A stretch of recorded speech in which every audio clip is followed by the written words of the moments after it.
এই জায়গা থেকে ভিডিও করতে পারো।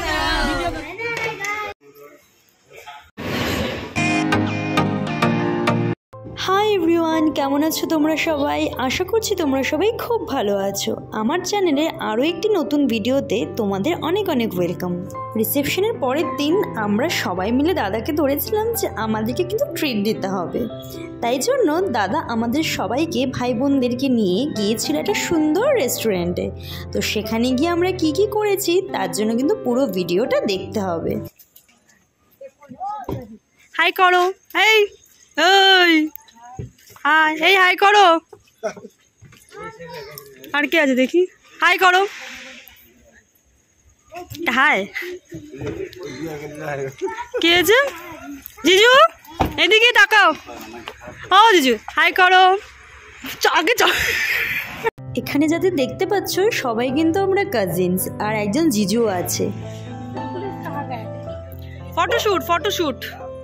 প্ল্যান ছিল সেই দুপুরে লাঞ্চ করতে বেরোবো, কিন্তু যেখানে মেয়ে সেখানেই দেরি।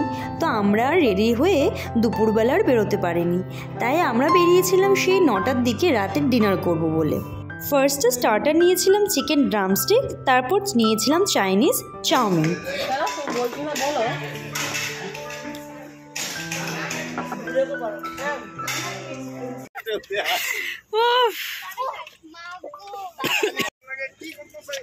গাড়িতে আর হবে না। খাওয়া দাওয়া করে আমাদের বাড়ি ফিরতে ফিরতে প্রায় তখন 12টা বাজে। আমাদের মুখ তিনটার মুখ দেখ কালো।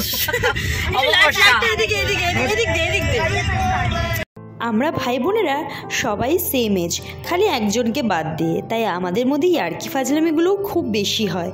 আর এই যে আমরা চলে এসেছি বাড়ির কাছে, আর বাড়ির সামনে গেটটা দেখো রিসেপশনের জন্য কত সুন্দর করে সাজিয়েছিল, দেখতে ভীষণ ভালো লাগছিল। তাই একটু ক্যাপচার করে নিলাম আর তোমাদের সাথে শেয়ার করলাম। তার পরের দিনই আমাদের বাড়ি ফিরে যাওয়ার দিন ছিল, তাই জন্য এটা ছিল তার আগে শেষ আমাদের একসাথে কাটানো রাত। তাই আমরা সব ভাই বোনেরা মিলে সারা রাত ধরে আড্ডা দিয়েছি, প্রায় ভোর 4টে অবধি। আর ওই যে দাদা নতুন বৌদি তারাও ছিল। দেখতে দেখতে কি করে যে বিয়ের দিনগুলো কেটে গেল বুঝতেই পারলাম না। আর ফেরার সময় ওই মন খারাপ সবাইকে ছেড়ে অনেক দিন পর দেখা হলে যা হয়। ওখান থেকে মেজো মাসির বাড়ি থেকে গিয়েছিলাম বড় মাসির বাড়িতে একটু দেখা করতে, যেহেতু বড় মাসি অসুস্থ, বিয়েতে আসতে পারিনি। তাই সেখান থেকে আমরা এখন ডিরেক্ট চলে যাচ্ছি স্টেশনে, আমরা বাড়ি ফিরবো বলে। চলে এলাম রঙ্গিয়া স্টেশনে। এখানে আমার মামাতো দিদির বাড়ি আছে, আর ওই যে দেখতে পাচ্ছ আমার মামা হয়, আমার মামাতো দিদির ছেলে এসেছিল স্টেশনে দেখা করতে। তারপর কি ট্রেনে উঠে পড়লাম।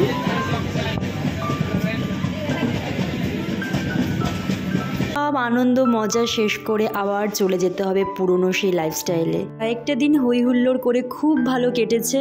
আর তোমরা কিন্তু অবশ্যই জানিও যে বিয়ের ব্লগগুলো তোমাদের কেমন লাগলো। গল্প করতে করতে পৌঁছে গেলাম আলিপুরদুয়ার স্টেশনে। এবার কিন্তু ঘুরতে যাওয়ার সমস্ত ব্লগগুলো আসবে, তাই যারা সাবস্ক্রাইব করোনি করে দিও। টাটা।